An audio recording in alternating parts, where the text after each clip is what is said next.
Welcome back, guys. Episode 12 of the Jay Hutton Show. I'm here, my guest today, the amazing Sophie Lee. Nice to meet you guys. Hi. Thank you for having me. Thanks for coming on. We've just been chatting shit just before this, so we're going to try and get back into where we were started off. So we were just talking about the podcast, and so I'll get back to that. I started this podcast just before lockdown. Yeah. I was doing it at my shop, filming it all myself, and then I just realised I bit off way more than I could chew. It's a lot, isn't it? Yeah, proper. I tried to do a YouTube channel. Oh, did you? Absolutely flopped, mate. Really? Did one, I was like, welcome to YouTube, guys, see you never. Shut up, really? I tried to edit it and do everything. I thought, It's hardcore, isn't it? I can't be a director, the main character, and an editor. Do you know what I mean? I got to be, it's just not happening. That's exactly what it's like. And then I was tattooing all the time. I was like, oh my God, I've well bit off more than I could chew here. And then I came here, met Jacob. Jacob was like, yeah, we'll do all that for you. And I was like, sweet. So I'll start it up again. And here I am with you. Here we are. Star of the show. There we go. Star of the show, guys. So let me just get on to how I saw you. So I don't follow anyone on Instagram. I know, I saw it. This guy's a big deal. I'm not gonna lie. This guy's like Beyonce over here, right? So the only time I see something pop up is on the Explore page, and a picture of you popped up, and it was, you had a mask on your face. Right. And I was thinking, what's that? So I clicked on it, and then I saw your profile and saw your story and was like, wow, that is insane. No way. That's how it came up. So, I thought Instagram just didn't want me to let me win, you know. I was like, listen, I've been shadow banned. No one's going to see my content. Have you been shadow banned? I feel like I probably have. I've been shadow banned. Yeah, I've been shadow banned. He's a few back. times. I'm back. He's back. I'm back with a bang. Yeah, that's bad when they do that though, isn't it? Because I think they do it for like absolutely nothing half the time. It's because they want you to buy sponsored posts. Really? So to spend more money on posts, you get seen. But I didn't think you'd see my content, so thank you. Yeah, it popped and up. thank you for reading into my story and taking the time. It was like, I was blown away. Like what happened was I saw it, went through all your pictures and was like, wow. And then YouTubed you, and I watched a thing that you did called This is where the Fearless. career ends. No, it was really, like, honestly, and as soon as I finished watching that Fearless thing, that's when I messaged her straight away. I was like, well, I've got to get her on. No way. Yeah, quality. So like, I just wanted to get Sophie on here for everyone at home to see what this story's about. But before we get into that, first of all, let's talk about where you're from, where you grew up, beforehand. I'm from the smallest little town called Darwin. All right, okay. And it's Where's like, that? Exactly. Exactly. It's like fields and farms. It's literally next to Blackburn. So it's like tiny, Right, okay. Lancashire, teeny tiny, really sleepy town. And I've always felt like I've just done my own thing. I've been a bit of a lone wolf. Have you? Forever. Like at school, I was really bullied. Like I've always been very in my own little bubble. Really? And that's why I decided to do what I wanted to do. I've never really followed the status quo of life. Yeah. I've just kind of gone with it and done whatever. Yeah. And then I moved to Manchester. So I've been a dancer my whole life, like professionally. So I've trained when I was like 3 years old up until I was like 22. And then Shit. yeah, intense. That is. Yeah, intense, pal. Intense. Yeah, intense. And then I moved to Manchester and I felt like I wanted to broaden my spectrum of performing. So I trained to be a fire artist. Yeah. And went to circus school. And Really? Circus school? Yeah, like I was a stilt walker, I was an angle grinder. Whatever you wanted, I could do it. I was like, yep, I'll do that. Even though I probably couldn't do it, but I was like, I'll learn. Like, fucking Yeah, hell, really? my mum was like, do you not want to be like a brain surgeon? No, just on these stilts over here. Yeah, I was like, nah, pal, I'll just risk my life for like £2, pal. Do you know what I mean? So I've always been such an adrenaline junkie. Like, I've always Really? been a bit of a wild one. Have you? Yeah. And I feel like I can tell that now.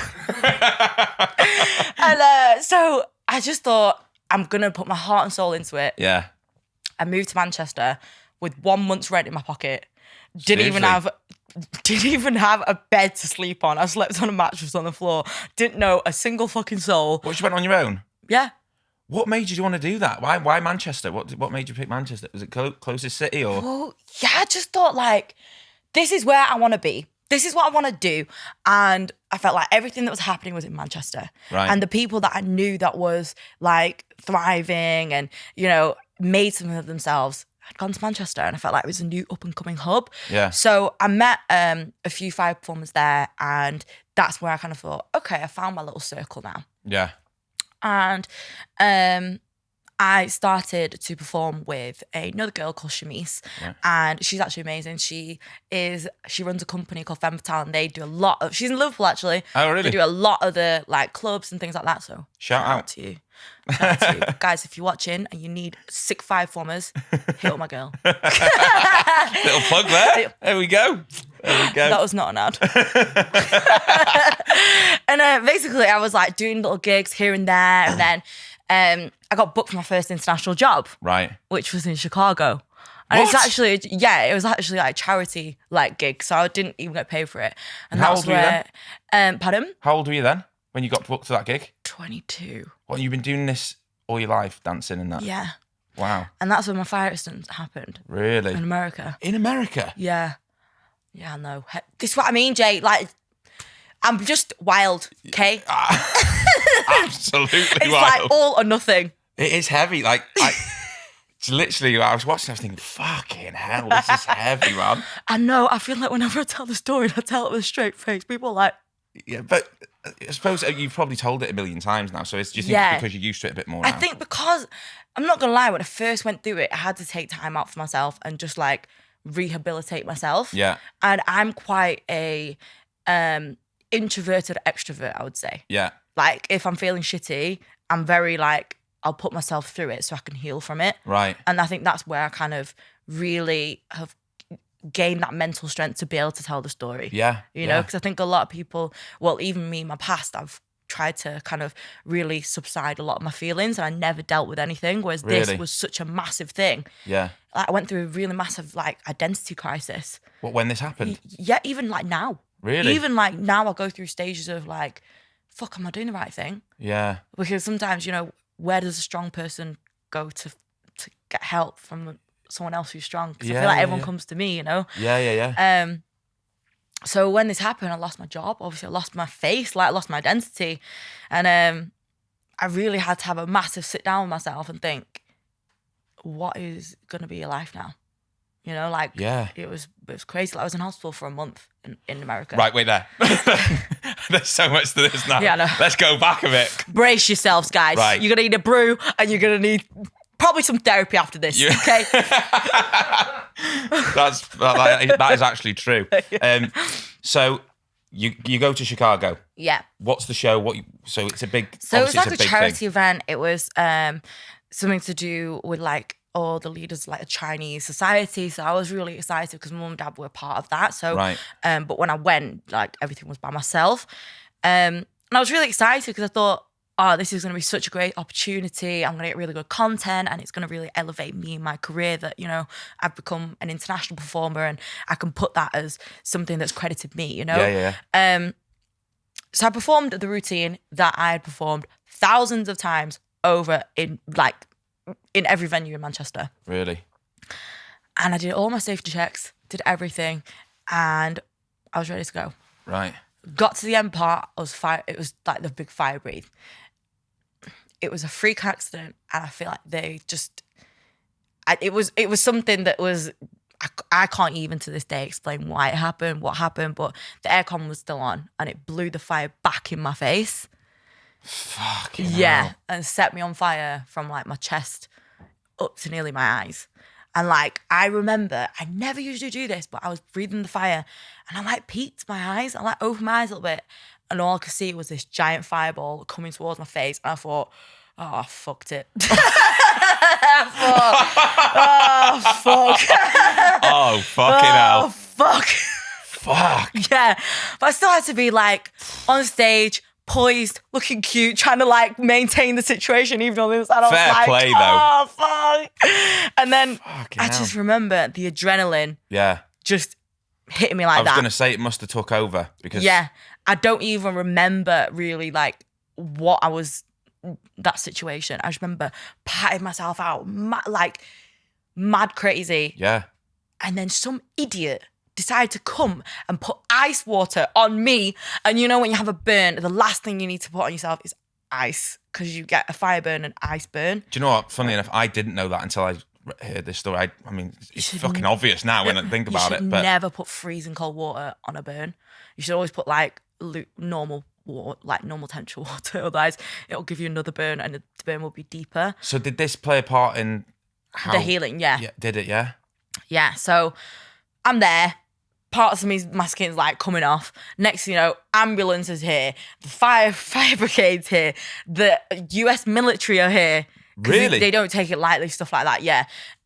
Especially because with it being a fire and like someone, like, I feel like I was very, very lucky because they didn't know if I was going to make it, really. Really? Yeah. Fuck. Yeah, and I remember going to the hospital and I remember waking up and I just thought, oh my God. Like, I was in intensive care. So I woke up and I was on a machine. I couldn't see, couldn't eat. What point did you lose consciousness? I don't even know. Really? It all happened so fast. But at the same time, like, I think you go into a blur. Yeah. You go into survival mode, literally. That's the only time I've ever kind of experienced survival mode. And when you experience survival mode, your whole senses just shut down. It's just about being in the moment and getting through it. Yeah. And I think when I came round, it was such a whirlwind of like a ride that I've just been on. Yeah. Your brain, they say when you go through like depression or something that's really traumatic, your brain does wipe that part of it out because Right. you get like a bit of memory loss. Yeah. Like that's where you get like amnesia. Right. It's like a survival mode then, yeah, that your brain goes into, you think. Your brain tries to like wipe that part of it out because it's so traumatic for your body to like absorb. Yeah. And I remember coming around and like I couldn't see, I couldn't eat, I couldn't breathe. I was literally like, where am I? What am I doing? I didn't even know where I was. That's fucked up. Yeah, really fucked up. And the day it happened was April Fool's Day. Shut was it? Yeah, I was like, so Mum, happy April Fool's Day. I'm just in hospital. Yeah, so what happened? Your mum and dad are over here? Yeah, and everyone was just like, we need to fly over, we need to do this. And I just said, no one, I can't. I need to be on my own because I feel like if you're crying, I'm crying. I need to just be on my own, go through it. Yeah, because I felt like if anything, that's going to cause me more trauma. I'm not going to deal with it. I'm just going to be like surrounded by. Yeah, do you know what? It's good that you said that because you don't think of it like that. People, their instinct is to come and be around you and help you and support you. But I suppose you've had such a traumatic experience, seeing your mum and dad crying about it. Yeah. Bearing in mind, you can't really see what the results are. Yeah. That's going to really scare the shit out of you, isn't it? Of course. Like, because you go through a bit of a grieving period. Yeah. And I think when you go through trauma, you do grieve. Yeah. It is an emotion of grievance. Yeah. I don't think people really know the emotion. They just think they're sad. Yeah. But really, you're grieving a trauma. Yeah. You think, why has this happened to me? Yeah. Why? What, what is the meaning of this? Yeah. I remember when I actually did come round to be strong enough to kind of start eating again and, Yeah. they were like, we really need to shower you, wash all this burn off. Oh my God, it was the most dehumanizing and traumatic experience Why? ever. So I had to be put in a wheelchair. Yeah. I got wheeled into this room and there was a metal slab. It was like a morgue. Like, it was like being in a morgue. Like, Yeah. it was just a metal table and I had to sit on there and I couldn't get up because my face was so huge at that point. I was losing. So obviously your head is part of your balance. Yeah. But because my face had swollen that much, I couldn't stand up straight. Wow. Yeah, so I had to get like lifted onto this table. I was stripped naked. I had to get washed. And the last time that happened, I was a baby, do you know what I mean? Yeah. And like, I remember they were going, Sophie, we have to like scrub you now. And I didn't know what that meant. She got this scouring pad out. It was like and she got this alcohol and scrubbed the scar to get all the burn off. And I remember the water wasn't even hot. It was just like lukewarm water. It felt like acid. Shut up, did It it? felt like, do you get a paper cut Yeah. and it's just not even deep? Imagine that all over your face and putting hot, like warm water over it, and they're using like a pad to scrub it. And I was just like, fucked it. I was like, Fuck. And how many days in is this in from you going into hospital? It's like the next day, or is this a few days It's in? like 2-3 days in. Because the first few days I was just out. I was so out, I was on fentanyl. Really? Yeah, to like ease the pain off. Because I kept coming back and forth and I was just not all right. Yeah. This is so intense, Yeah, man. intense. And this is the first time I've ever been in hospital. The last time I was at, like, hospital for this, I was born. Do you know what I mean? Like, your girl was coming into the world. I was like, hi. And then now the only time I'm in hospital, I'm like, oh, fuck. Oh my God. Yeah. I was being born. Yeah, I was being born. That's a belter. I was making the debut into the world, you know, and now I'm just like, hi guys. Oh, that's a class. And so when I was still on this slab, it's just probably one of the moments where it humbled me to my core. Really? It really made me think all the things that I'd ever wanted in my life, like to be successful, money, to be, you know, wanting the best career for myself, they meant nothing at this moment in time. And they don't save you. Yeah.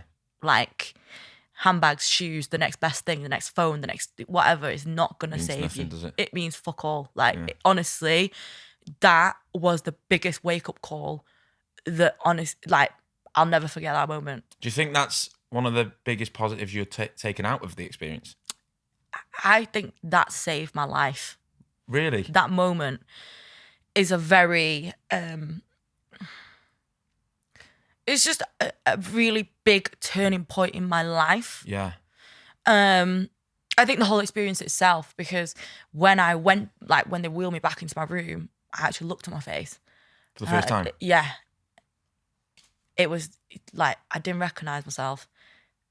And I had to get them to take all the mirrors down because I just could not look at this person. Really? I didn't know who that person was. And I think that was such a big trauma. I kind of did go into a massive depression at that point. Yeah. Like, I started like not really eating. I didn't want to do much. I was confined to my room because when you have a burn, you can't have visitors, you can't have anything, you can't even go outside because of the bacteria. See, this is all things people wouldn't know. I wouldn't have known that. Like, it's like, do you know when you have a tattoo? Yeah. And you say you have to keep it covered. Yeah, yeah. Don't go out. Don't be like, your healing process is the biggest part. I remember you did that in the podcast. You were like, do tattoo, but guys, it's down to you to heal yourselves. So don't come back to me when it looks shit. It's true. It's true. And that's what the doctor said to me. Yeah. They were like, there's only so much we can do, but you have to look after yourself after that point if you want the best result. Yeah. And it was torture. It was bet it was. agony, torture. It was literally being like in isolation. Was this before lockdown? Yeah. So you did So I did lockdown times before 2. lockdown. Listen, your girl's been through it, you know. Your girl's been through it. And they had just sent me a priest. They sent me a pastor because I was going through like not a good time. Yeah. Seriously?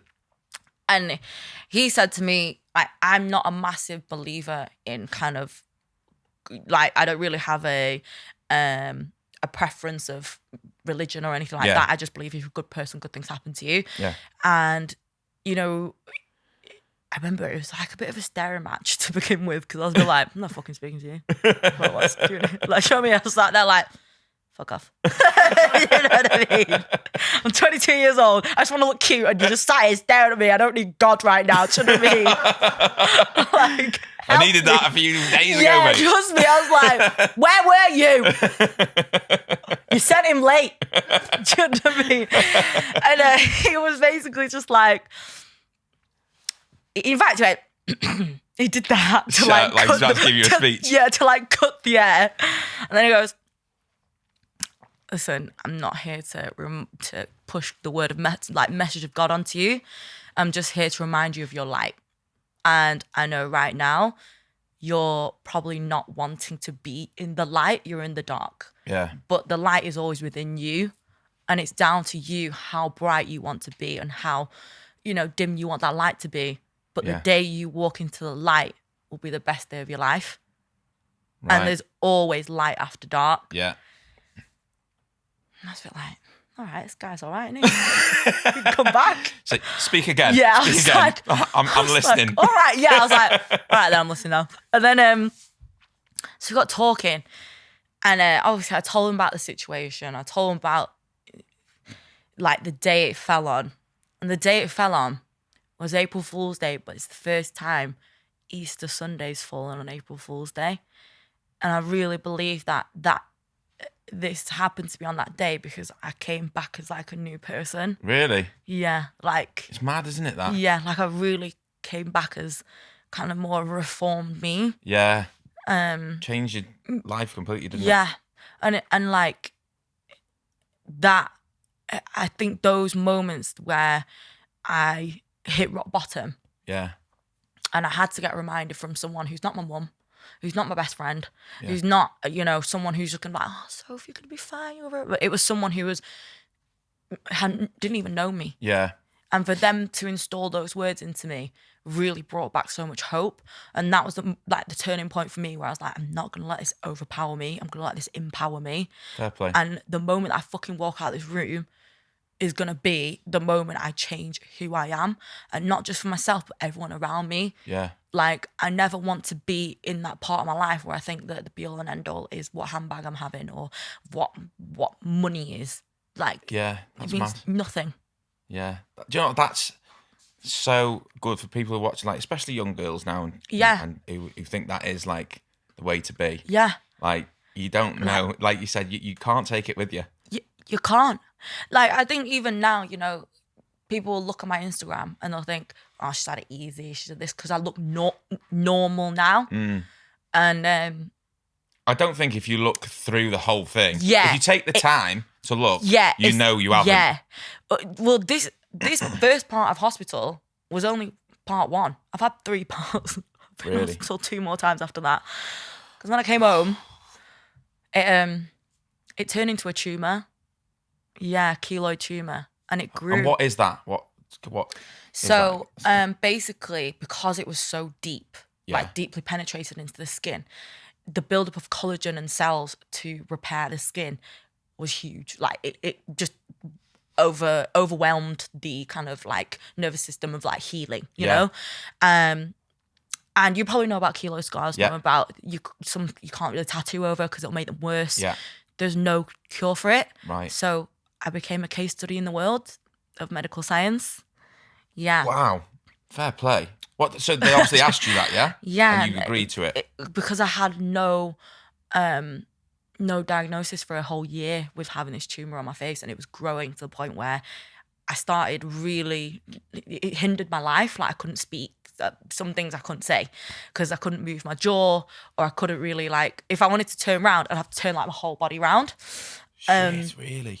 Yeah. And it kept growing and growing and growing, and they didn't know what to do because you can't chop it off. If you chop it off, one, because with it being around my face, I would have either bled to death, or it could have grown back like 20 times, 100 times worse. Fucking hell. Yeah. How does that feel when you know that that's the options really at this point? Like, I really fucked it. like, really. Yeah, I was just like, anything else? is there another option? Yeah. Is there a plan Z? Because I'm running out of options right now. I've gone through A, B, C, D, E, F, G, do you know what I mean? That is And intense, man. so I came across this surgeon called Charlotte Defty, Dr. Defty. And this is a year into kind of like being in limbo of what's going to happen. Yeah. It's a year after got first initially having the burn. And at this point, my whole face is a full-on like tumour, like I don't even know how I'd explain it. They were like gross, big growth. I don't know. Yes, I saw the pictures. Yeah. Yeah. I don't know. Obviously, you want to show the viewers. They'll be on there. Yeah, they'll be on there. Massive growth. And she came forward and said to me, "We are developing a new medical science and technique called cryosurgery." And it's like, when you have cryo to just like after sports. Right. And it's to heal, the muscles and like really kind of heal the joints and bring your body back to life and stuff. Yeah. This was a bit different, but the kind of same concept. It was to freeze the tumour, and then, so the technique of it is I'd be put under. Yeah. And they put needles into the scar at all angles, and they'd freeze it with liquid nitrogen to minus 100 degrees. So that would kill the scar tissue.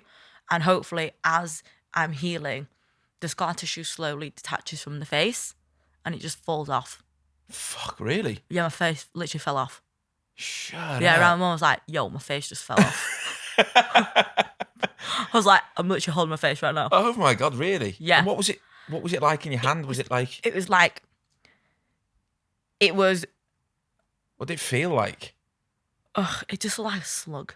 Really? Like it was black and it was shriveled. At first, it swelled so much. Oh my God. Like my face was so swollen. I literally called myself like Quagmire. I was like, Mum, I'm not all right here. Do you know what I mean? Like, don't know what day it is. I'm looking like Quagmire. Like, oh my God. yeah. So she was like, don't worry. This is part of the process. I'm like, listen, Shah, I'm worrying. Do you know what I mean? I'm panicking. I'm panicking. Flapping it here. Yeah, because I'm first one. Like Yeah. being a case study, you can't just turn around and be like, how is it for you, love? Because I'm having a shit time. That's brave. That's really brave that you done that. Like, but I suppose when you've not got much other choice, Yeah. but it's still very brave. Yeah, of course. Take the risk. And like, I kind of during that time, I shared my story online. Right. And I shared my whole kind of journey from hospital and things like that, and made like TikToks and videos. Yeah. And I really wanted to bring the morale of people who are going through a shit time up. Yeah. Because I'm going through a shit time. Yeah. But I don't want us all to suffer. You No. know, like there's always light and dark. Like Yeah. I said, I always remembered that. Yeah. And in hospital, I just had a ball, you know. Did you? Yeah, like when my mates came, we ordered Domino's, I had a massive pizza party. Yeah, really? Like when he came, we like snuck off and like stole a wheelchair and like rolled around the hospital. And I was But we won't talk about that. yeah, that was like no talk about. But yeah, I feel like I never wanted this experience to take away from who I am. Yeah. Because that's I'm good. a very light-hearted person. Yeah. As you can probably tell. Like, Yeah. I don't ever want this to take away the essence of Sophie Lee. Yeah. And define who you are. Yeah. Yeah. Like, this is one thing I will say, like, I'll never let this define me. It will always just refine me to be a better person. I like that. That's cool. Yeah. Yeah. Like, you shouldn't... I don't see myself as a victim. No. I'm a victor. Yeah. So we're getting all philosophical here. I'm good at my job, you know. You're going to be a motivational speaker. That's what you are. And the first round of surgery was a success. Yeah. So that was really good. And then I had to have a second round. So I had to go through it all over again. And did you know that during the first round that you'd have to probably have more than one, or was you just like, Even now, I don't have a clue what's going to happen in the next few years, if it will ever grow back, if I'll ever have to another surgery. Really? Yeah. There is no cure. Do you know what though? I would never, if I just met you, I would never even notice it. I know. I'm so blessed and thankful that I've been put in the best hands possible, because I feel like, you know, I don't even know what to say how grateful I am. I'm just so grateful to feel those emotions that you don't feel unless you go through trauma. Yeah.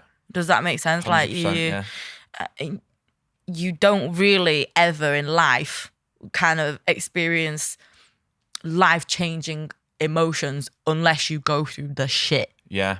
And you have to, like, you have no choice but to. Yeah, it's true. Very true. So through this, that's what I've seen it as. That it's here to make me a better person. Yeah. And it's here to make me the woman that I've always been, like, destined to be. Yeah. You know? And I think this path was meant for me. Yeah. I really do believe this path was meant for me. Do you feel like it's made you a lot stronger? Because you seem like a very strong person anyway. But do you think it's made you a lot stronger? I think it's made me believe in me when I didn't believe in me. Yeah. And that strength comes from, I think, more like inner peace. Yeah.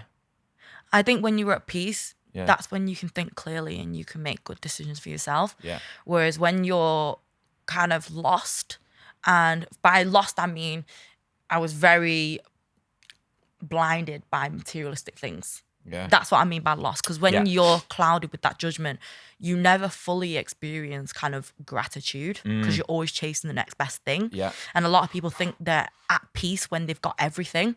Yeah. But you actually read, there's so many people that are unhappy because they've got everything, but they don't have love. They don't have Yeah. happiness. They don't have all the things that money can't buy. Yeah. So And true. yeah, and at a point in my life where I had nothing, Yeah. that was the happiest kind of, It's mad, isn't it? yeah. I always say this, like, I've always found, I always thought that if you sell your soul for money, Yeah. you fuck it. Yeah. You fucked it completely. Because you can't, Bring get it yourself back. You You can't get it back. Once love it's done, that you it's said done. that. It's so true. once you've given that part of yourself, Yeah. you can't like ground yourself again. Yeah. No, you can't be at peace like you said again then, because I think you've sold who you really are Yeah.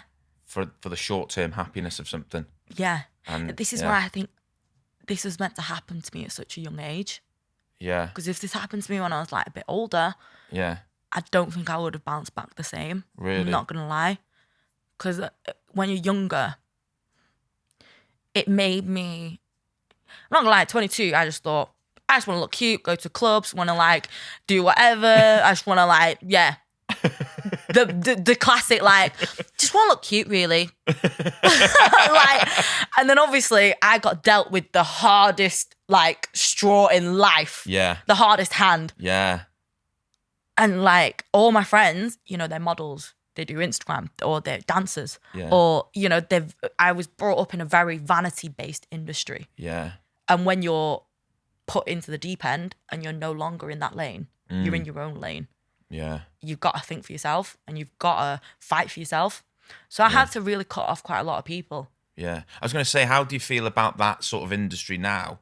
Because I think when you've been through stuff like that and you sort of delve back into that world a little bit, you can't relate to it anymore. Yeah, no, I can't. Like, it's like you've just gone, I'm over here now. Yeah, I'm a bit over it. I'm not on the same wavelength as that at all. Right. So this is exactly why I have moved the direction of my Instagram to how it is. Right. Because I don't want young girls to see me as someone who can't still chase their dreams or do what they wanted to do. Yeah. I'm just doing it in a way where it's my way. Yeah. Like that's why I share my story. I share the rawest parts of my life. Yeah. I share the parts where I was in bandages, but I still wore makeup every day. Yeah. Like my message is beauty's only skin deep. Yeah. Because it really is. Just your beauty really shines from within. Yeah.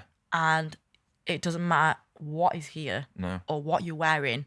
When you take that off at the end of the day, that is who you truly are. And if you look at yourself in the mirror, can you really look at yourself and think, I'm fucking so proud of you? Yeah. Because at one point when I was led there and I couldn't even move, I was thinking, if I died right now, would I be proud of myself? Yeah. And the answer, honest, was no. Really? I wouldn't be proud of myself. Because you felt like you're missing something that you... Yeah, I'd look down on myself and think, what a silly girl. All you ever thought mattered are things that, like, have no value to the world. Yeah. What matters is integrity and your values. Yeah, your morals. Who you are, your morals. And I really, thought, fuck, I want to be the best person that I can be. Yeah. And I never want to have this feeling again where I feel let down by myself. Yeah. The thing is, I've always thought this is like, you can portray a character all your life and you can be what people, we were sort of briefly having this discussion before we came on the camera, but you can pretend to be somebody for everybody else, but you cannot run away from yourself. You can't. You cannot, like you said, when you go home at night and you're lying in bed you think, and you're alone with yourself, Yeah. you can't run away from yourself. So, and then you go up, get up next morning, put your clothes on and become the character again. That's an unhappy life. Yeah, but I think this is what I was doing, Really? Because when you're a dancer or someone in the performing arts industry, you are a character. Yeah. You can't be yourself. Yeah. You've got to be a performer. Yeah. And that's where I think, I genuinely think I didn't know who I was because I was a character every day. There'll be a lot of girls, like you should listen, who will listen to this, but like should really take note of the things you're saying because that is I think we're in a dangerous time, to be honest. Because that's why everyone's in a way going through a bit of an identity crisis. Yeah. Like I went through a fucking identity crisis. Yeah. And at this point, and that was only like last year when we were going through lockdown or whatever. Yeah. Like, I think we are in a generation where if you're not owning 5 houses, 3 yachts and 4 businesses by the age of 20, you've failed. Yeah. Yeah, it's so true, man. Like, It's you've so failed true. at life. And for me, that was the biggest thing. It was like, you haven't got any of those and you don't even have your health. So who are you? Yeah. It was literally like the big guy upstairs was like, right, she ain't got money anyway. So we'll take that away from her. She ain't got that. Yeah. So we'll take her job. We'll take her identity. Yeah. And that's how she'll know who she is. Yeah. And that's literally what I had to do. It is rock bottom, isn't it? Yeah. When you've got nothing left and you think, wow, who the fuck am I? Yeah. No. Nothing left. Nothing. Because not one handbag could help me out at that point. Do you know what I mean? Like, It's so true, man. even your own parents can't help you at that point. Your friends can't help you. No one can do this but yourself. Yeah. That's why I said, no one come near me. Yeah. I need to do this time as like rehab. Yeah. It's almost like putting yourself through the suffering alone so you can build the strength to go, I did that myself. Yeah. But I think this is why like I'm quite a bit of a lone ranger now. Yeah. It's not a bad thing. No, like I think I'm very hard on the outside, but I'm really soft on the inside. Yeah. You know what I mean? Like I'm very, don't really take shit from anyone, but at the same time, I'll have a laugh. And that's what I want to show young girls. Yeah. Like that you can do it. Yeah. As a woman, as even a young man, like my best kind of most proud moments are when I get parents come up to me and say, I'm really proud and happy for you. And I'm so glad my young girl watches your content. Yeah. Because that's what we need. It is. That's the type of role model you do need because I think with the social media and the Love Island stuff and whatnot, Yeah. and I think like young girls especially are getting caught up in, and young lads too, are getting caught up in the whole, I need to be that. That is and I need it. to be- That is the be all I need end to all. look like that. I need to get this done. I need to get that done. I need to go on this show. I need to be famous. I need to make this money. I don't really want to work, so I want to get paid for stuff without having to work. But what everyone's doing is becoming like everybody else. So no one's authentic anymore. Yeah, no. You're all in a pool. Like you're all of a sudden all chasing the same thing now. Yeah. No one's doing their own thing. Yeah. And that's where kind of like everyone thinks You come in. Yeah. That's it though. Like you're a role model now. Thank you. For young girls and well anyone who's been through anything like Thank that or you. tough times. So And that, you know, that actually means so much to me, Jay. Thank you so much. Yeah. Even especially coming from like a man, like honestly, because a lot of women can relate, but for a man to say that to a young girl, you know, it's like, fuck, I'm actually doing something like yeah, you are. that resonates with everyone, not just women. Yeah, no, Because it's 100%. easy to resonate with women, you Yeah. know? That whole bathroom talk of, oh, babe, you're doing so well. Do you want to borrow my lip gloss? You know what I mean? Like, it's so easy for everyone to kind of get it when you're a woman. But for a man to just say, you're not fucking hat off to you. Like, you've done good. Yeah, it's like because you don't really see this sort of talk much. Like No. The social media side of things, I think, promotes what we were just talking about more than anything. So when you see stories like this from girls like yourself, like you just think, for me, I go, thank fuck for that. Like, you know, thank God you've got someone that's actually leading the way in a positive way, who's been through something. You know, I see a lot of people that are they're acting like they're trying to be motivational speakers and they've never been through anything. And they're like talking, like... It's a bit like you're not the person to say it. Does that make sense? Yeah, it's like you wouldn't go and get trained by a PT who was out of shape. Yeah. This is it. This is it. Like, and it's not believable. Well, that's why I don't push it on people, because I just think if you want to know, you can know. Yeah. If you don't, then you don't. Yeah. Because people are going to be stuck their own ways. Yeah. I'm still going to be doing me, and the content I project out onto my platform is my world. Yeah. It's like when you go on my page, I want it to be like, welcome to Sophie Lee world. Yeah. Not, I'm trying to be like everyone else world. Yeah. Well, it doesn't look like you're trying to be like anyone else at all. Because of what you've been through, and like you're posting about it, you're talking about it, and you're posting the bad side of it all. And, the reality of it all, like. But like you're also posting like the good parts of your life and the things I'm still doing all this good shit. So it's not just all gloom and doom. Yeah. And people go, oh, I don't know what, that's depressing. It's like, but look at the opposite. You still get up and turn up every day. Yeah. And that is the most important message that I want to say to people is like, you're going to have shit days, But your shit days are the days that make you appreciate your good days. And your shit days should be your favorite days because they're the days that make you stronger. It's fucking true. Your good days, they're a laugh. Do you know what I mean? Yeah. They're great. But Yeah. your bad days are what build your character. Yeah. And they're the things that like are installed in you forever. Yeah, it's true. But you know what? Like, it's so... what is the answer for people? Like, you've been through, like, something that's... I mean, something that happens to, like, 0.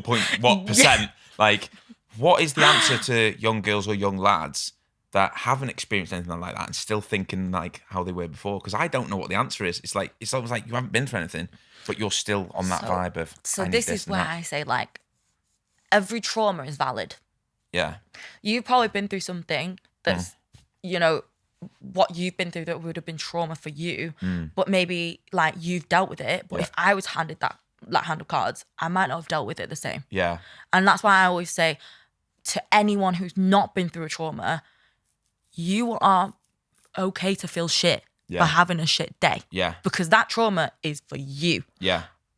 Don't then compare yourself to someone else. Yeah. Go through what you need to go through and heal what you need to heal. Yeah. Because I did so much of comparing my life and I wasted so much fucking time. Yeah. Because I was constantly comparing myself to something that was never going to be obtainable for me. Yeah. So why are we constantly chasing something that's not our own reality? Yeah. It's true. So that's why I always say, like, even if you haven't been through a trauma, like that's so extreme to mine. Yeah. You deal with it how you deal with your own trauma and you overcome that. And that's your own milestone to, you know, be proud of. Yeah. And you know what? Prime example of how you said you've dealt with yours is, and I think people need to listen to this seriously now, is that, you know, when you're going through stuff like that or anything, is people are too afraid to face it and be on their own and think about it. And I think that's one of the best ways to get through it. It's like you said, I need to be on my own. Yeah. Because I've got loads of shit going on in here that I've got to fucking feel it. Like even now, like I go through a lot of stages where I have depression, PTSD, anxiety, and I still get it in waves, you know? But when I know my energy is not right and I'm not good to be around people like that, I take myself away. And that's when I work on myself. So when I do come back into the world, I'm a good energy to be around. And that's one thing I've really learned is don't mask your emotions by having temporary feelings around other people because they're not the people going to carry you through. It's yourself. Yeah, it's true. And like if you're not good in here or in here, you're not projecting good things. You're not going to be your authentic self. Yeah, it's true. And do you think that, you know, I think, like I said, people are scared to be alone. And I don't think, I think people are scared to be alone, but I don't think being alone is a bad thing. No. Like, I've been alone, like literally, when I went through this, I literally had no dating life. Yeah. I was celibate for 2 years. Yeah. And that 2 years grounded me as a person. It took away all the things that I think in life are distractions. Yeah. Like lust. Yeah. Lust is a distraction because at that point in life, we think that it's our validation. Yeah. Whereas instead of putting my validation into someone else or a partner, I put that validation in me. Yeah. Like I was the one that had to validate myself. Yeah. And I was the one that every single night had to say, have I done a good job today? Yeah. And like those things, I think even now, like we don't have much self-control. And lust is a big part of self-control. Yeah. Very big part. It's 100%. self-discipline. Yeah. And we don't get taught that. You have to do that for yourself. Yeah, you have to figure that out. Yeah. And I think a lot of people, like I said, you know, think that their happiness and validation in life is if people like you. I literally couldn't give a fuck if anyone likes me or not. Yeah. Do you know what I mean? It's so true, I'm though. like, if you don't like me, then whatever. Yeah, it's so bad. I mean, I think as well, when you get into like the public eye and stuff, you're almost sort of told like, oh, you need to be doing this, or you need to be doing that. And I think, I mean, I've done stuff like that, and you've obviously done it yourself, but I think I've always been the type where I go, I'm not doing that because that's not me. That's me. Yeah. I can't post something that ain't me. Yeah. Like, not me. Yeah, I can't do Not that gonna show do because that. it's not me. Yeah, that's not Like- me. Or like, I remember I've done a few interviews and they say, so say this and this and this. And I'm like, nah, because I won't say that. Yeah. And they just sit there going, we didn't expect to say that. Do you know what it is? The scary part is that there will be people who go, okay.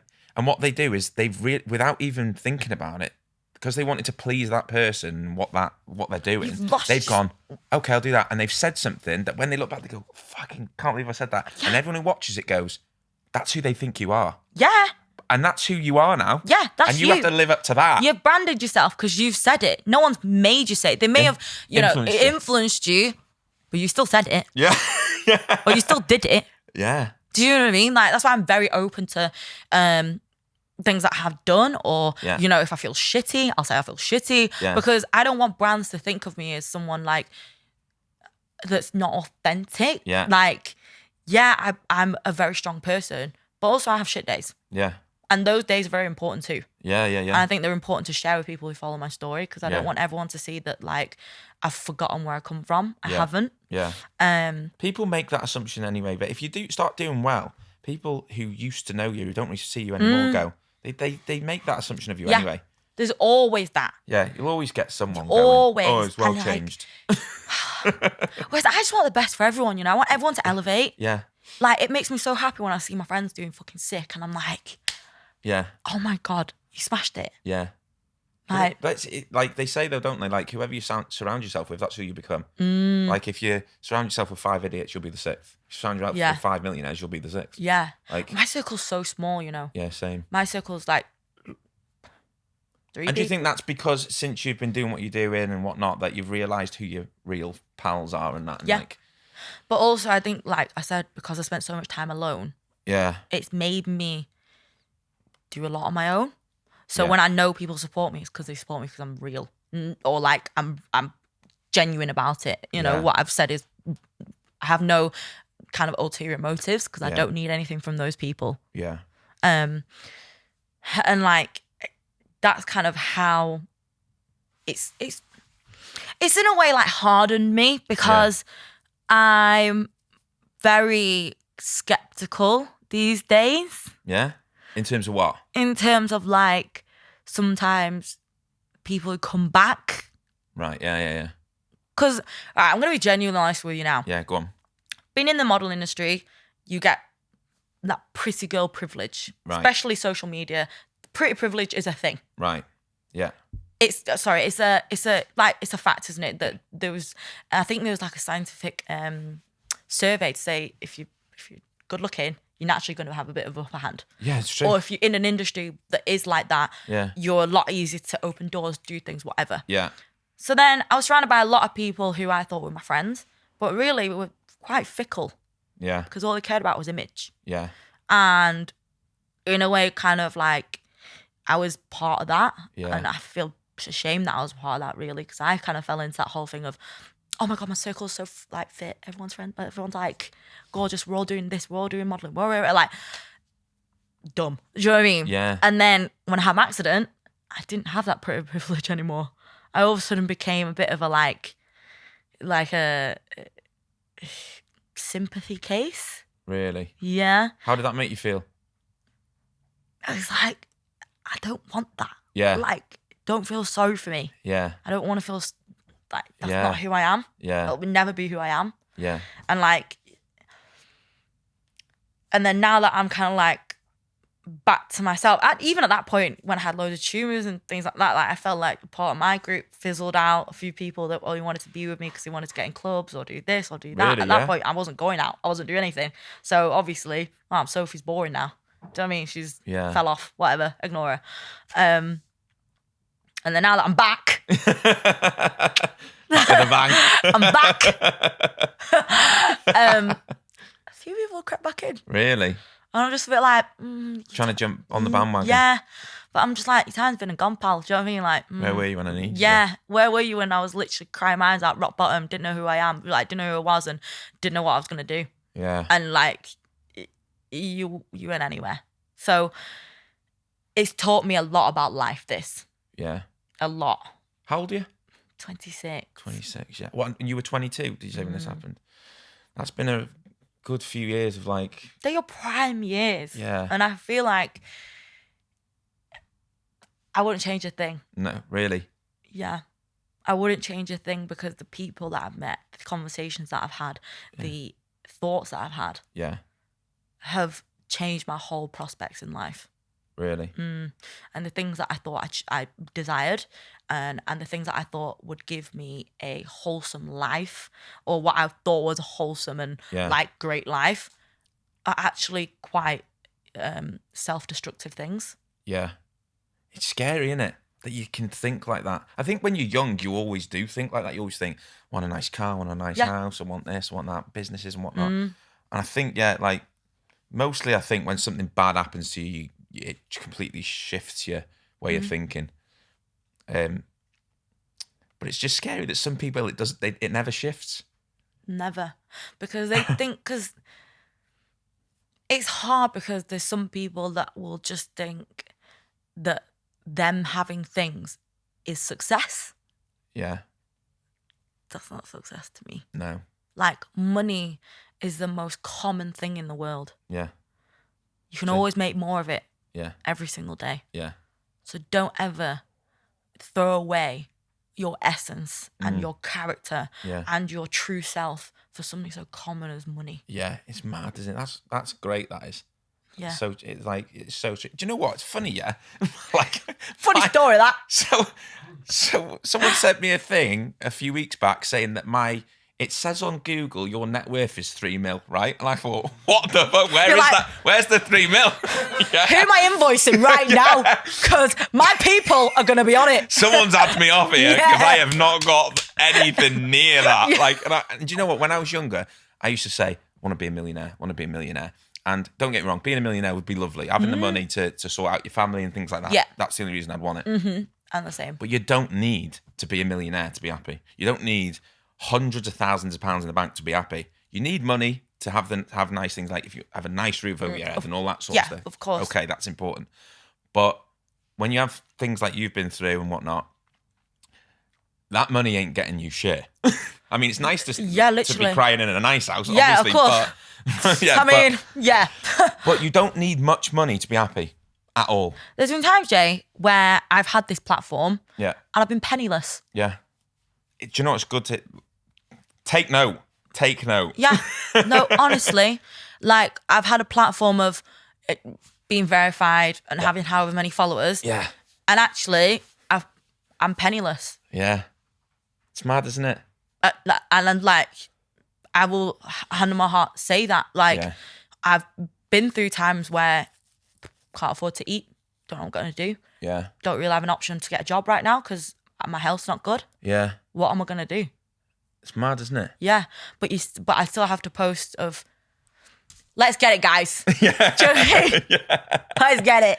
The thing is, people chase the blue tick and all that. And I mean, don't get me wrong. I don't know if you can understand that it doesn't mean anything until you've had it. Like, it's like it's just a bit like, okay, great, done now.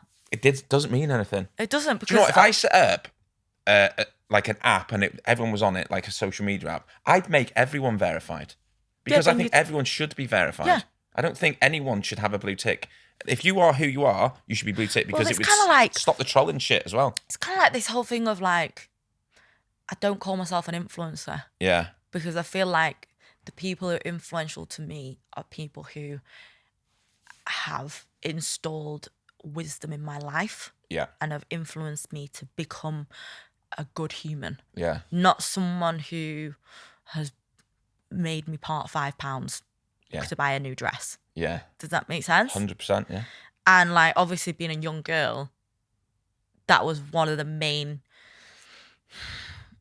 things I had to really take into consideration when I came onto a platform that was so widespread. I didn't know that I would have so many eyes on me when I shared my story.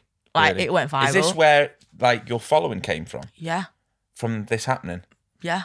Before this happened, I literally had like 800 followers and I was just dotting about and doing whatever. Yeah.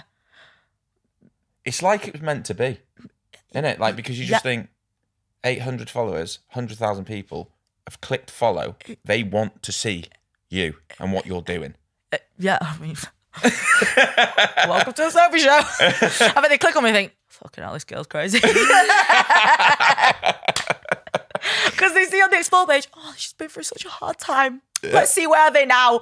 I'm there in a brief for like, hi guys. Yeah, it's a comeback as though, isn't it? Like, Yeah, you know, like- you've been through something horrendous. Now you come back and you look at, you've got your life back again. Yeah, but I've brought so many good lessons with me. Yeah. And I want to share that with so many people now.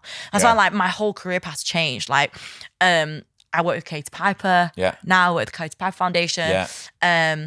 Awesome. I'm starting to speak in schools. Lovely. Love that. And I really want to be a good role model for the next generation of leaders, for the next generation of people who are going to change the world. Yeah. Like for me, my actual mission to myself was, I want to change the world. Yeah. And it may not be the whole world, but if I change one person's world, then I've changed the world. Yeah. And that's literally what I remember every single time I put a piece of content out there. Yeah. Is this going to change someone's mind? Is this going to influence someone's behavior? Is this going to make someone think twice? Yeah. And like, I don't want people to just look at my content and think, nah. I don't think they'll ever do that. Like, I don't think they'll do that. it'll be like, whoa. Yeah, it's like, whoa, wow, whoa, wow. Yeah. You know, it's going to be like They'll be that. like, oh my God, what's happened? Yeah. But it's different to everyone else because, like I said, it shows the horror, like the sad. Yeah. But then it shows the comeback, I'm having a great time still and I'm making something of my life still, even though this really bad thing happened to me. And I come from a generation where I'm firstborn generation of Chinese, like to be born in England in my family. So my mum and dad come from like poverty, Really? nothing. Did Yeah, they? mum and dad come from China. Mum's from Hong Kong, my dad's from China, and they had nothing growing up. Really? So they don't understand this generation of social media. They don't understand why I wanted to be a fire performer when I could just be a brain surgeon. Yeah. Do you know what I mean? Like they were like, did we not teach you anything? Do you know what I mean? What is this influencer thing? Yeah, my mum and dad still go, so you got a job now or what are you doing now? Really, yeah? Yeah, they don't get it because they don't see it as a job. They see get it. grafters like getting up, going and grafting and feeling that like... That's the old school generation though, isn't it? Yeah.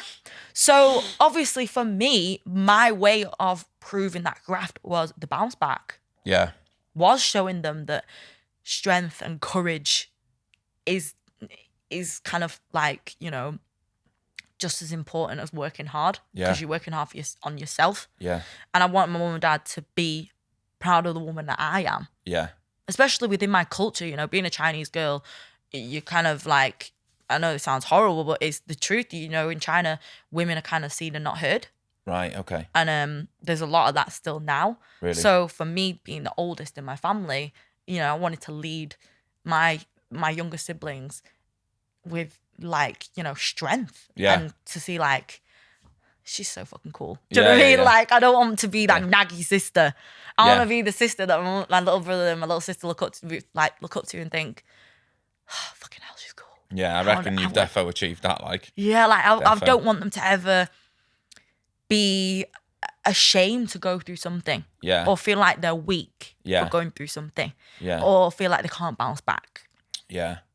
So like my sister's at an age where, you know, she's 19. So a lot of her friends will follow me and my friends. And that's really kind of one of my biggest inspirations Yeah. is my little sister. Really? Yeah. Are you really close? Yeah. That's nice. Like when we were growing up, she had psoriasis really, really? bad. So she's always had, you know, kind of insecurities within herself. So I Yeah. never really understood it at that point because nothing ever happened to me. Yeah. So when this happened to me and it's a part of your identity and Yeah. you have to deal with it.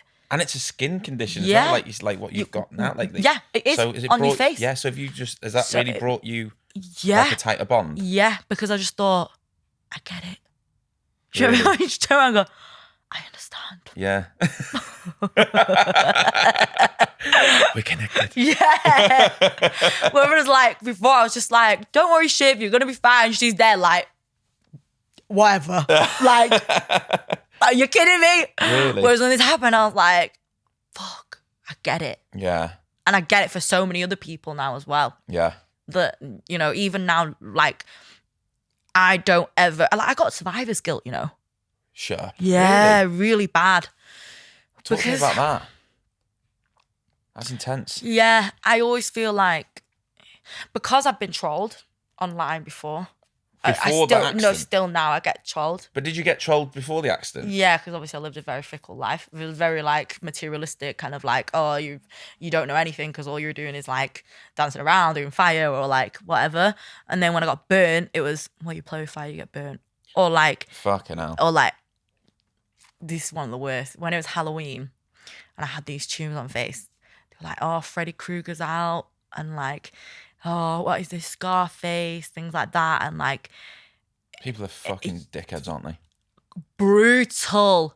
Like, I thought, oh my God, you're well tight. Oh my God, you're well tight. Yeah, I was like, fucking hell, you're well tight.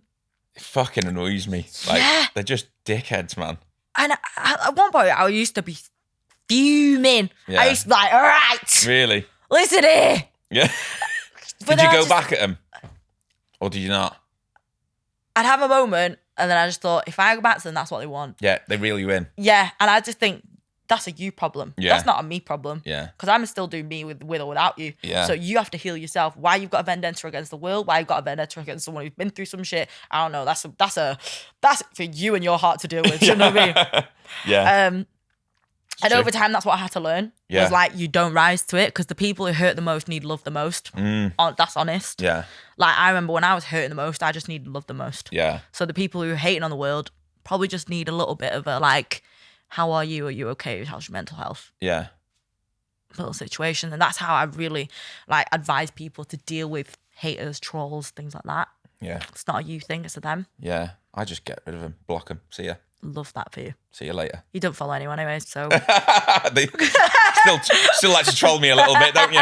You bastards. I see you. Yeah, I see you. Fuck you. But to be fair, at the end of the day, right, the people who troll are the people who low-key kind of want what you've got. Yeah. Like, Yeah. I just, you know what, to be fair, it doesn't offend me. I just think, to be honest, it makes me laugh. I just think you sad bastard. yeah. That's all I think. Because I'm not being funny, right? You got someone come up to you with an opportunity that was going to change your career and change your life. Yeah.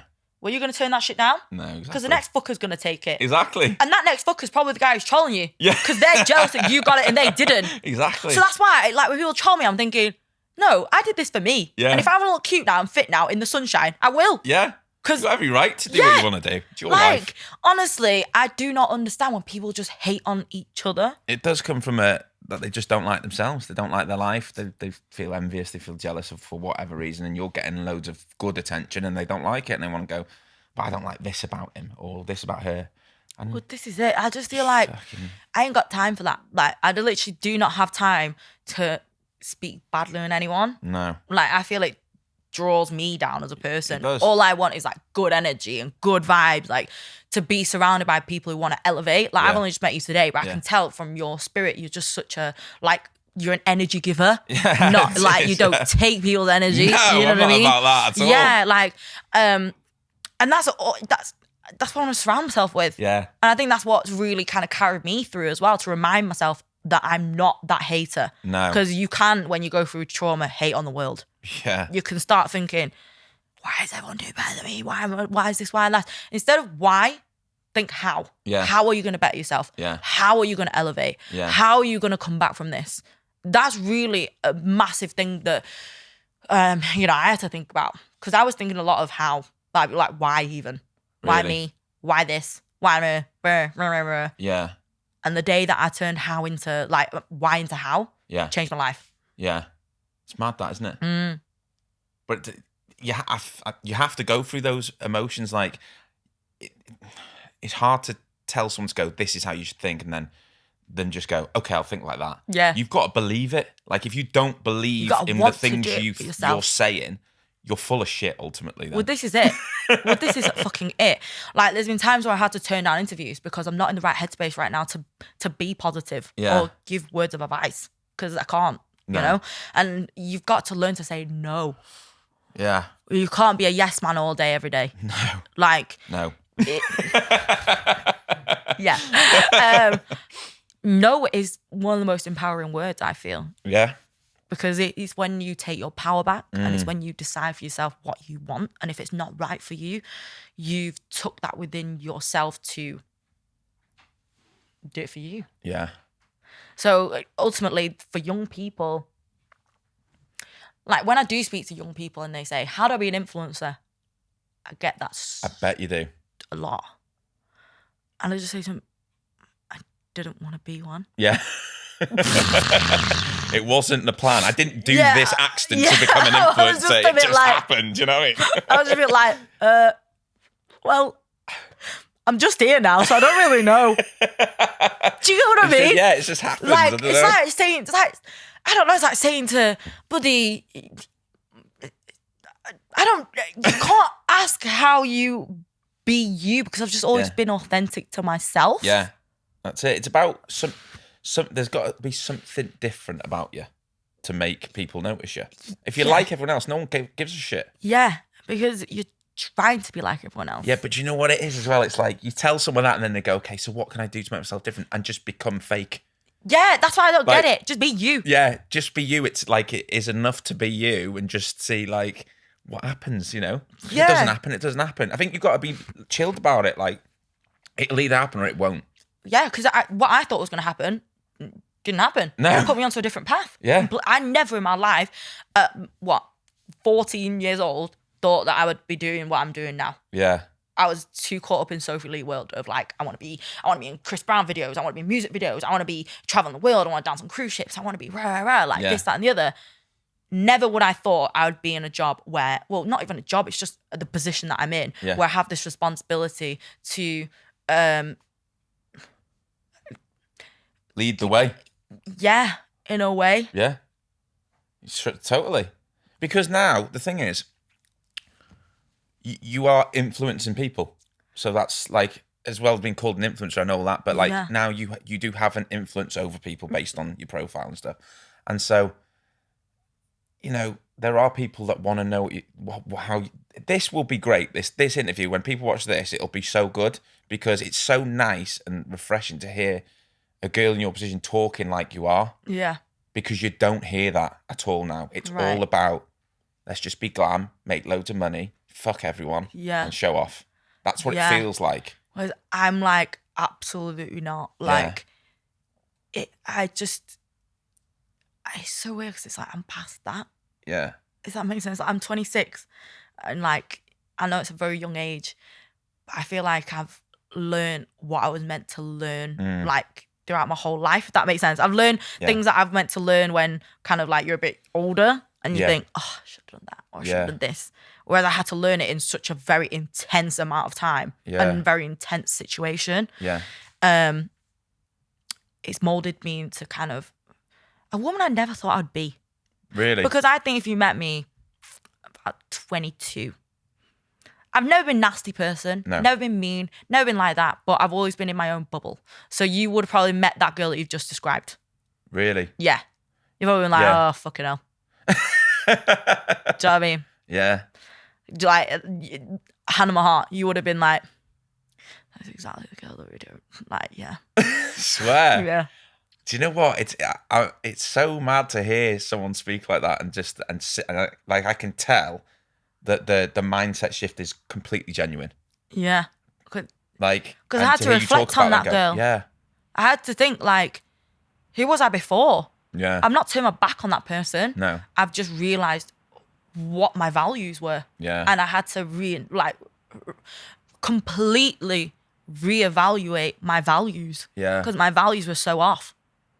Like, at one point, I remember, I've always been a grafter. Not gonna lie. Always grafted. One point, one thing is, I will never be shameful of grafting and working hard. No. One point, I worked 3 jobs. Yeah. I worked in a nightclub, I worked in a clothes store, and then I worked in like PR promo. So I used to do data collection on Market Street, where I stand there with a clipboard and I'd take people's email addresses. Yeah. And then one day I'd be stood in Tesco giving out samples, giving out tasters. Yeah. Do you know what I mean? Like, I grafted. I had like 3 jobs. Yeah. And And also, I've been at a point where I've had loads of money. Yeah. Because I was doing so well with fire, performing, doing this, that, and the other. Yeah. And then I've also had points where on the outside, I look like I'm successful because I've got a blue tick, I've got a following, I've got things happening on Instagram. But I've not got a penny to my name. It's mad, isn't it? If anything, I owe people money. Really? You know? Yeah. And that is such a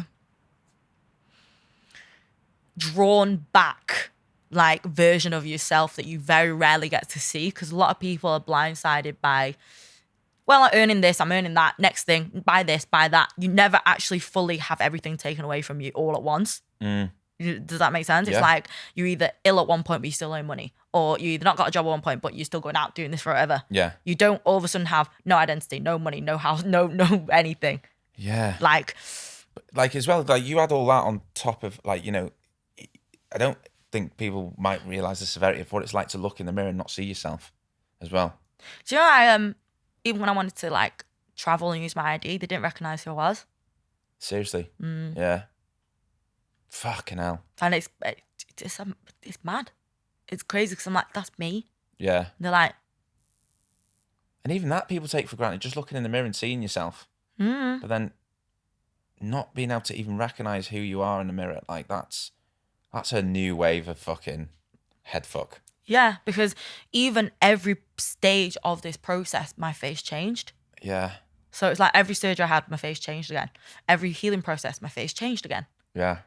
It's like my face was constantly changing. I was constantly like, what is happening? Yeah. Who am I? So do you still have, what do you have to do now to, because obviously you're still in the process of Yeah, so trying to get it to however you want. I don't know, what is it you're trying to achieve, really? well, this is what I feel like I don't even know. Yeah, you're just Because- going with the flow. Yeah, because what they're telling me is that we need to just get rid of it all in case it grows back. Yeah. So even now it's still a bit raised. So they want to get rid of that.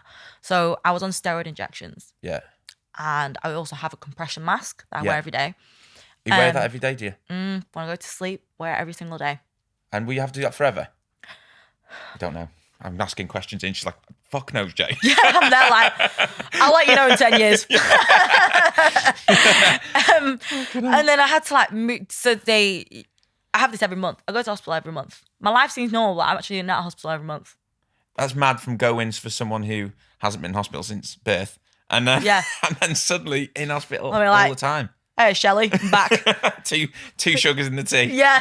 Floor 3, got it. Yeah, literally that. Yeah. And I had steroid injections, and then they put me on these other injections called 5FU, which are a form of chemotherapy. So even though I've not got cancer, the treatment's very intense.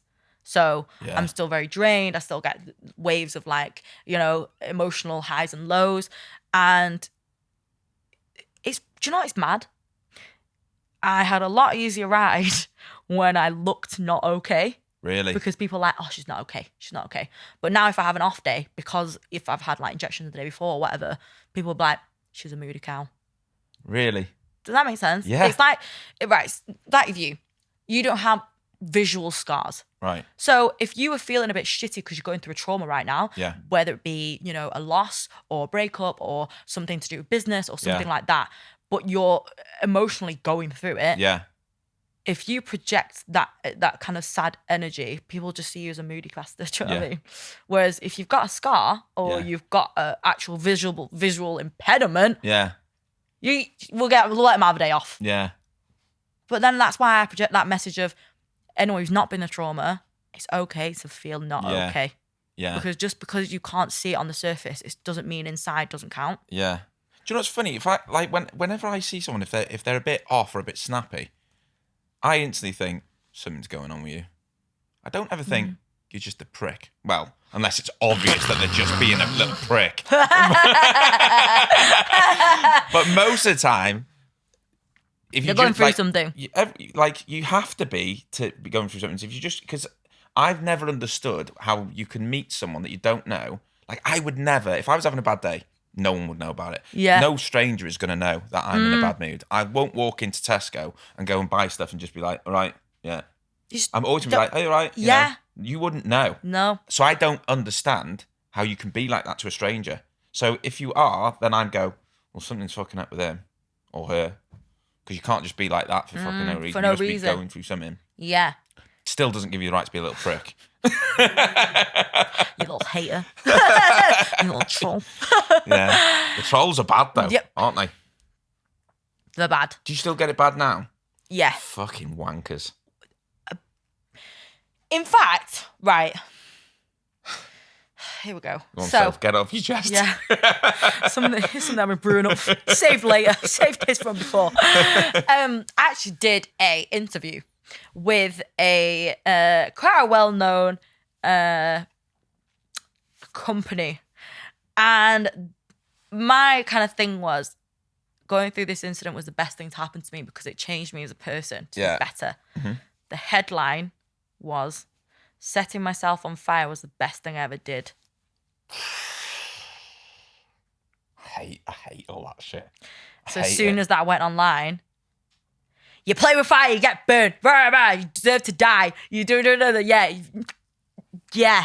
Isn't it mad that people read things and believe it? Right. And obviously the oh my God, the picture was like, didn't help at all. The picture was me in a bandage. Obviously the message that I wanted to portray was strength in beauty to feel yourself. Like you can have a bandage, but still look however you want to look. 10-10, wear a dress, do what you need to do. Do it for yourself. Obviously, they posted that headline and then they posted me in a bandage and I look glam, looking like I did this especially to get attention. So obviously, I became public enemy number one. Isn't it mad that someone sitting in an office can change the way people perceive you like that just because they decided to get a little bit of clickbait? Exactly, that was it. Exactly that. And I said to them, not just the fact that it's a defamation of character, really, like, but please think about your own actions. The fact that this is going to incite a lot of trauma again for me. Yeah. For the sake of yourself. I don't know what annoys me. You think some of these journalists and they've gone to uni, they become a journalist, and then they go and no one knows who they are, and they have so much influence, more influence than people with blue fucking ticks as well. Yeah. Because they've got like some of the biggest platforms, and that people believe it. They're in control of that platform. They're, if anything, they are the influencers. Yeah, they are, like massively. Like you subconsciously they don't know the content they put out there is gonna have a massive effect on the reader, on the person who views it, on someone who just takes a glimpse of that and takes that little information, but runs a mile with it. Yeah. So obviously they're gonna see the headline. And then I'm going to see this young girl who's in a bandage, but is fully glam to the nines. And the headline is, setting myself on fire was the best thing that ever happened to me. And people instantly are going to read it. And instead of being like influenced inspired by it. influenced in a positive way and read the story and go, wow, she's unreal. They're going to go, what an idiot. Yeah, she's another one of them. She's another one of them. Yeah. And that's not who you are at all. No.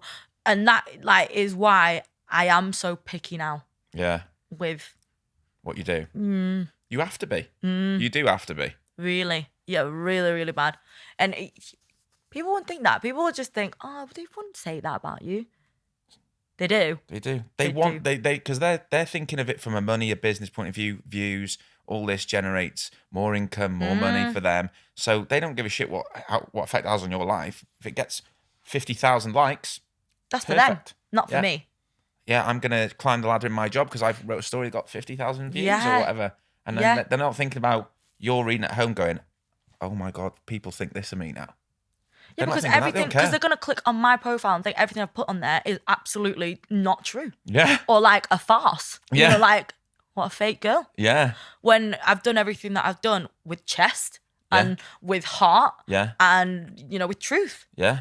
But from that one headline, that takes all the truth away from you. Yeah. It can really ruin everything. That's why I think sometimes celebrities have it hard, really hard. Yeah. Even I saw your interview with Kerry Katona. Yeah. And she's been through it hard. Yeah. But she's come back fighting all the time. Yeah, yeah. And for those kind of people with that kind of character, fucking hell. Do you know what though? I heard this saying once, and I think it's one of the truest things. Nobody wants to stand in front of someone that's relentless. Yeah. That's fucking true. If you're relentless, they'll get out the way eventually. Yeah, that's why, like, if anything, it's... I said to you, like, I'm so happy that I've finally come on a podcast where I can just be myself, like me. Yeah. Because I've done so many interviews, podcasts, things like that, where it's professional Sophie, not Soph. Yeah. Yeah. You know, like, you've got to meet Soph today. Yeah. And not many people get to meet Soph because that's a part of me that, like, I've really sheltered from the world because my views are very brash. My views are very open. My views are very, you know, tongue-in-cheek. And like you said, you have to be relentless if you want to stay true to yourself. Yeah. Whereas in my line of work, you know, because I've been through a trauma, there's a certain kind of box you're already put in. Yeah. Is that you automatically are a victim. Right. And it's like, I'm not. No. Like, I'm fucking not. Yeah. You know what I mean? So for you to give him the time of day today to being fully my true self, like, it's very rare. Oh, so thank you. No, thanks for coming. Like, thanks for coming on because, to be honest, that's what I want this podcast to be about. I don't want people coming on and think I'm getting interviewed like I'm on fucking Radio 4 or whatever. Yeah. You know, it is what it is, and you know, I want people to be. There's nothing untoward here. Do you know what I mean? I don't want people to think I'm going to go on there and is he going to ask me this and he's going to try and get some dirt, because I don't care if this gets no fucking views. Yeah. Like, we're here to. It's just a chat. You know what I mean? And if it does well, it does well. If it doesn't, it doesn't. It's about having interesting people on that I think have got a positive impact to talk about. And not a lot of people in the public eye. I think like you said before, people watch things about people in the public eye and think that they've got it easy, and you haven't. I had to prove myself more, if anything. Yeah. Because isn't that a shame that you've got to prove to people that what happened was all real and I've had such a bad time with it. Yeah. I've got to prove it to you. People are waiting for you to fail. People are waiting for you to fail. And even within, like, my performers circle, because at that point, you know, when I was performing, it was kind of the peak of my career at that point, and I was doing a lot because I was a niche act. And also, you know, I was just very on it with my job. Yeah. So all of a sudden, she's out of the game. Next. But then I've come back doing a different job. Yeah. And I'm actually good at it. All of a sudden, it's like, oh, fucking hell, really? She's back. But it's like, I still have to prove myself. Yeah. Because those people are still waiting for you to get pulled down from that pedestal and fail. Because ultimately, failure is kind of something that people always want to read the sob story, the failure story. No one wants to read kind of, oh my God, they did amazing. No. But that's why everyone wants to read gossip. That's why everyone wants to read shit stuff. Everyone wants to read the shit about you. Yeah. Everyone wants to read, oh, what they're doing now, what they're earning now, what they're driving now. Yeah. Because they're digging for dirt. Yeah. When you have no dirt to dig for, it's a bit of a... Yeah. Oh, they're boring. Do you know what I mean? Yeah. Yeah. Next. Yeah. It's so true.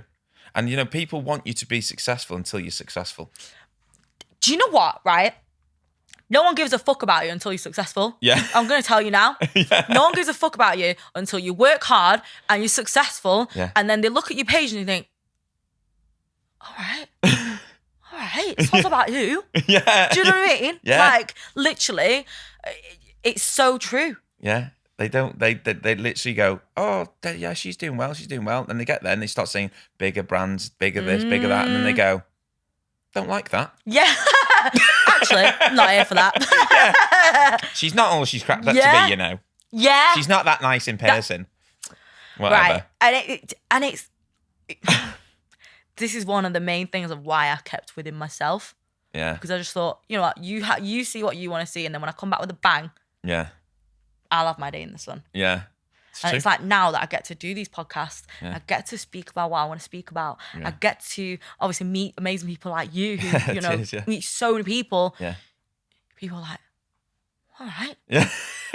So like, yeah, fucking hell, all right. And you know what? It's the consistency. I think when you've got people and they're trying to drag you down, if you let them, you go down there with them. Yeah. If you just go, you know, fuck them, keep going. More, fuck them, keep going. This is it. I think you can relate because you stay true to yourself. Yeah, you have to be. Like, I've noticed even on your page, like, this guy's on 500,000 followers. Do you know what I'm saying? 500,000 followers. much more follows you. But the truth is, 300 likes is what you're getting. That's all I'm getting, you know.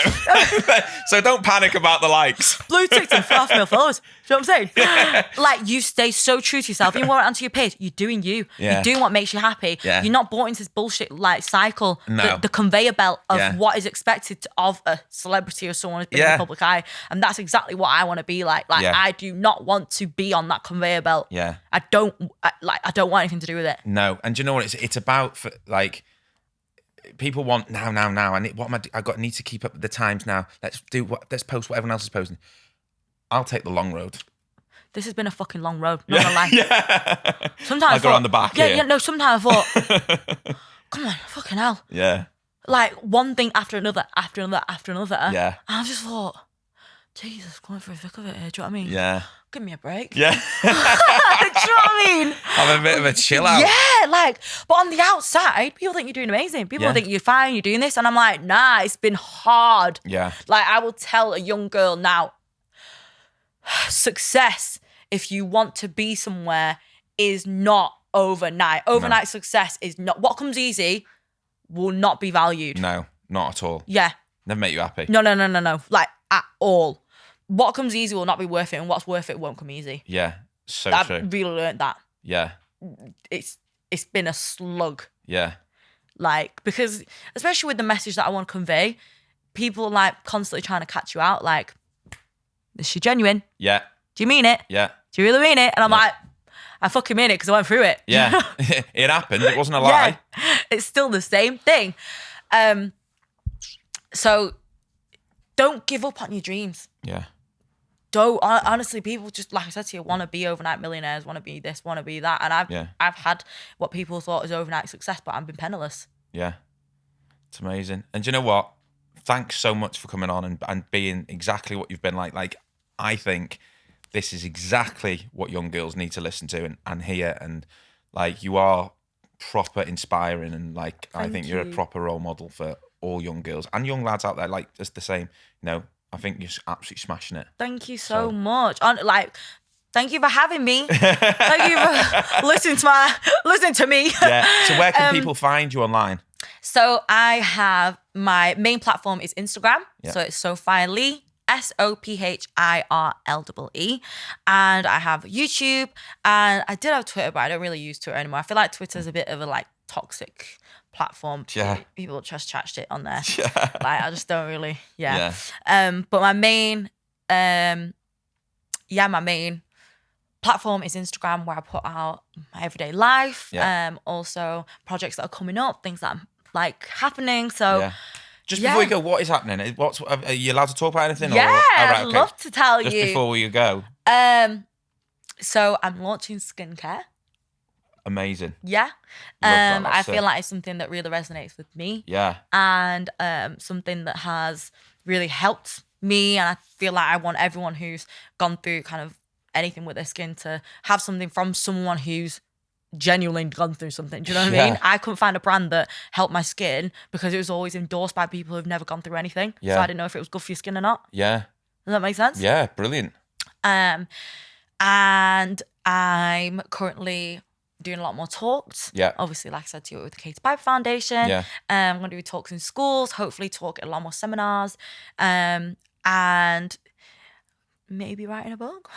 Really? Yeah. Love that. Is sick. So this is what I mean. I want to be... It's cool to have brains, guys. Yeah. Okay? It is. Back in the day, I thought, I can't be arsed. Do you know what I mean? School, what is this? Yeah. But now, like, I want to endorse knowledge into people who, like, you're going to take away for the better of your life. Yeah. Like, 100%. Like, just be real. And that's exactly what I feel like you've been today, is completely real. thank you. Completely yourself. And I think people are going to love it. No, honestly, let me tell you one thing, right? When I was writing this, I was having this book meeting. First of all, right, I got told, Soph, don't swear because there are devout Christians that are going to do this book. And I was there going, fuck. Fuck. Fuck. What's your answer to that? Fuck. Yeah, and I remember going to this Zoom meeting and I was like, and I just went, oh my God, my phone's going to die. And I thought, and then I told my story and I just went, you know what? Thank you, God. Thank you, God. Thank you so much. And then I was talking about this, obviously how we're going to write the book. And I just was like, listen, I hate reading.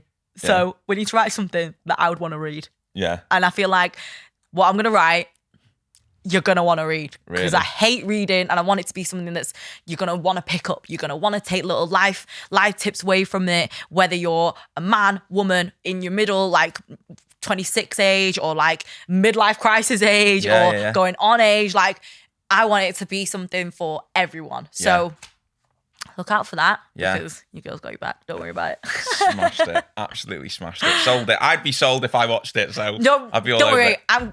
We're going to hook you up. I want a signed copy. So nice one. Thanks very much. Thank you so much for having me. Thank you.